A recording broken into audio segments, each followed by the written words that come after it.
역할과 소임에 대해서 질문 드리겠습니다.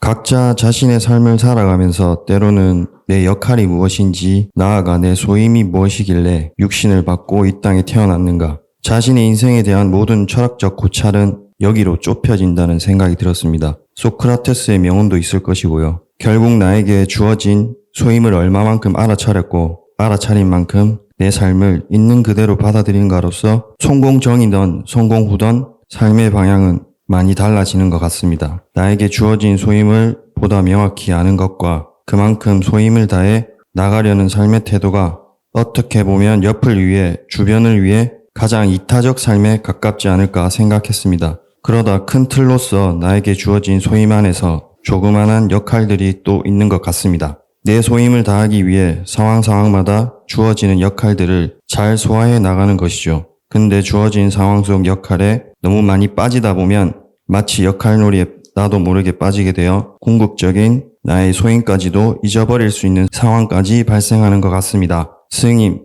각자 자기 삶마다 주어진 역할을 잘 소화해내어 그 삶들에 주어진 자신의 소임을 보다 명확히 알아차리고 받아들일 수 있는 그런 법문을 부탁드립니다. 감사합니다. 저 양반은 지가 답을 다 얘기를 해놓고도 몰라.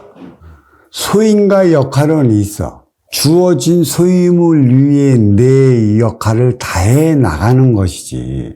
그렇다면 소임이 무엇이고 역할은 무엇인가? 자, 내가 나의 삶을 살아가는 데 있어 갖고 나는 내 소임을 다하기 위해 꾸준한 노력을 해. 그래서 소임을 다하기 위해 우리는 무엇을 해나?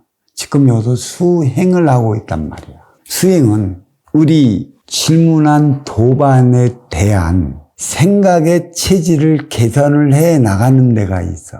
과연 내 생각의 개선, 생각도 체질이라고 해야 될까? 생각의 체질을 완전히 바꿔놓기 위해 하는 게 수행이란 말이야.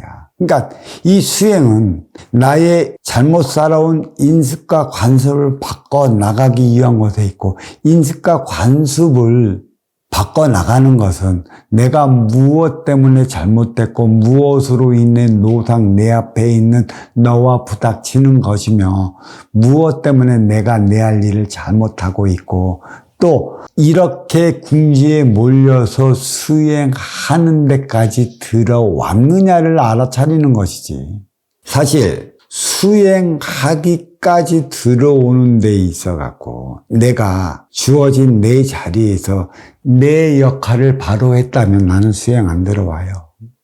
그게 내 삶을 살아가는 것인데, 역할이 무엇인가를 우리는 여기서 깨우쳐져야 하는 것입니다.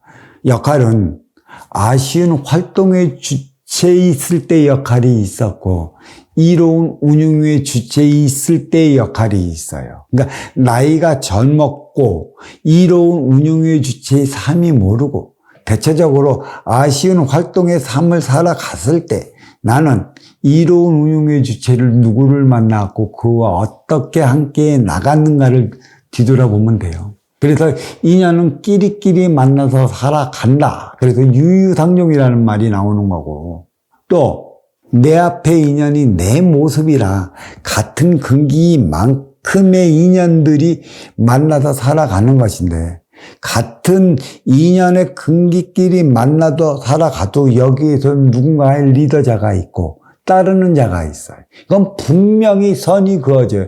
이로운 자와 아쉬운 자.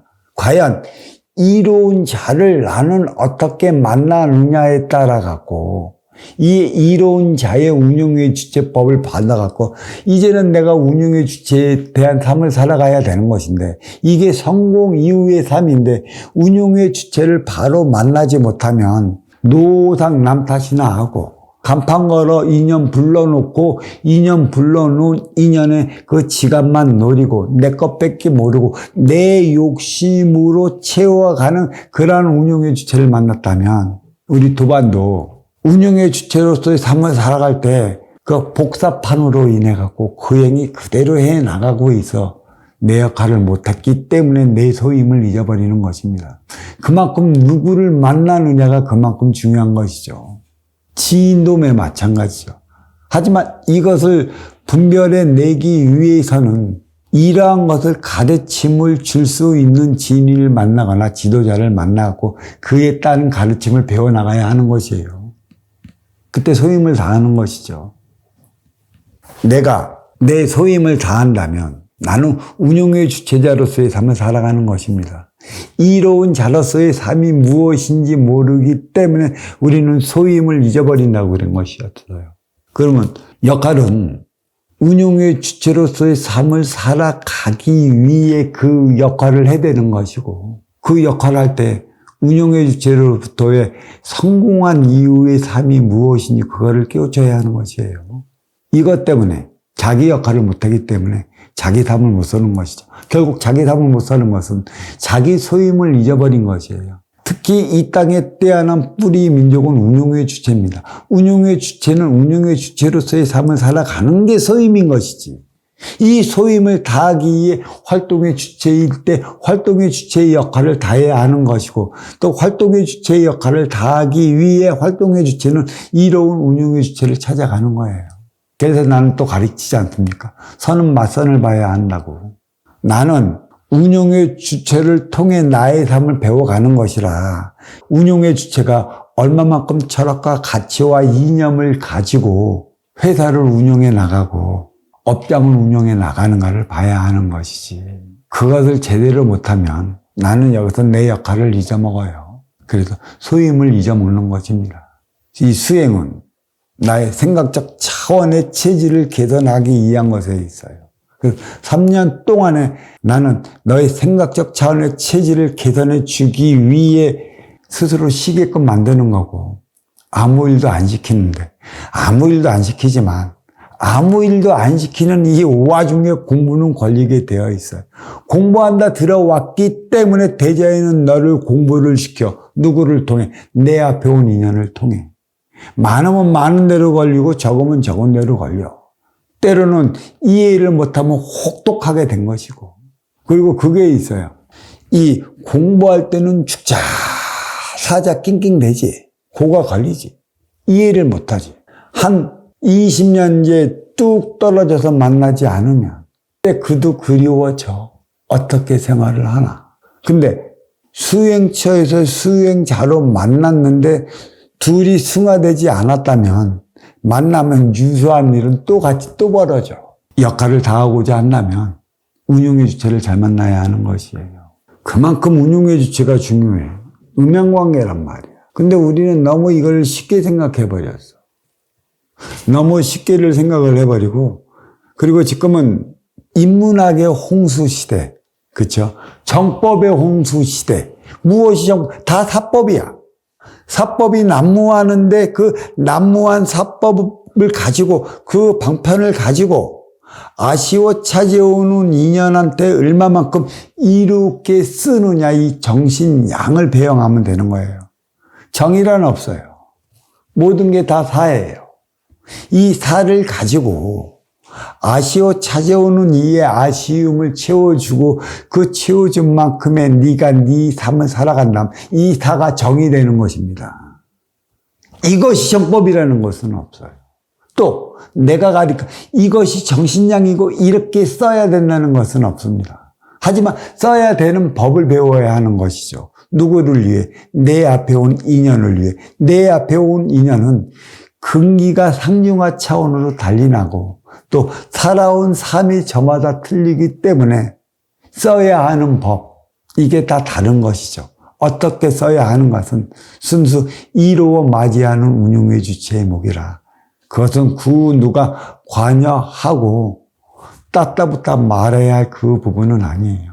인간은 이기적인 삶을 살아가게 되어 있어요. 이타적인 행은 네가 좋아서 하는 거야. 여기에 맞는 길은 없어, 이타적인 건. 왜? 육을 쓰고 살아가기 때문에 육건사를 위한 육생량은 이기적이지 않으면 모이질 않아. 또 타고난 사주의 육생의 기본금의 자리에 올라서라 한다면 나도 모르게 이기적이 돼. 내가 모여지지 않는데 네 퍼줄까? 안 그래. 그때는 이기적이라는 표현을 어떻게 하냐면 되게 그 이성적이지. 무지 냉철하고 날카롭지. 감정이나 감성에 휘둘리질 않지. 그게 냉혈한이라고도 얘기를 하는데 무지 이기적인 것이에요. 인간은 이 삶을 살아가야 하는 거고 성공 이후에는 신도 관여하지 못한다고 그랬어. 이때는 이타적인 것은 내가 해야 하는 거고 내 욕심대로 해야 하는 것이지.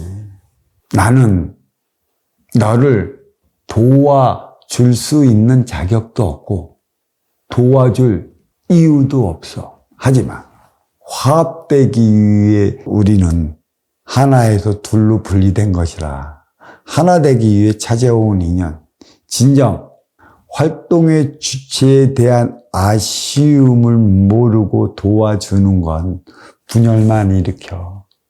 내가 너를 왜 도와줘야 되나? 내가 그다한테 이타적인 행위를 해야 할 이유가 어디에 있나? 그 하나님이 가르쳤나? 대자연이 가르쳤나? 아닙니다. 하지만 이 부분은 성공 이후에 내 영역의 확장은 내가 해야 할 일이에요. 이타적이건 이기적이건. 문제는 지금까지 이기적인 행위를 해왔기 때문에 이기적인 행위가 더 이상 통하지 않아 이타적 행위를 해라는 얘기예요. 왜? 술만 잔뜩 마셔보십시오. 배불 때게 돼. 언제까지 마실 거야? 뱉어야 살지. 살기 위해 뱉는 것처럼. 또 언제까지 뱉을 거야? 뱉어놓으면 마셔야지. 먼저 주고 후에 받고 나를 위하고 너를 위하고 마시고 뱉고 하는 게 삶의 원리고 근본이야. 여기서 선천과 후천이 나타나는 것이지. 억지로 이타적인 것은 없어. 그래서 내가 정신양은 먼저 주고 반드시 후에 받아야 한다라는 전제 조건이 깔려져 있어요. 줬는데 받지 못하면 네 책임이지 신책임이 아니야. 그로 인해 우리 도반님들이 어려워지는 것이지. 그거 먼저 주고 후에 받기 위해 운용의 주체로서의 자질을 가져야 하는 것이고 먼저 주고 후에 받기 위해 그 역할을 다해야 하는 것이고 역할을 다할 때만이 운용의 주체로서의 소임을 잊어먹지 않는 거야. 운용의 주체를 잘 만났을 때 그대가 운용의 주체로서의 그 행위를 다하는 것, 그게 소임인 것입니다. 이 질문 여기서 마치도록 하겠습니다.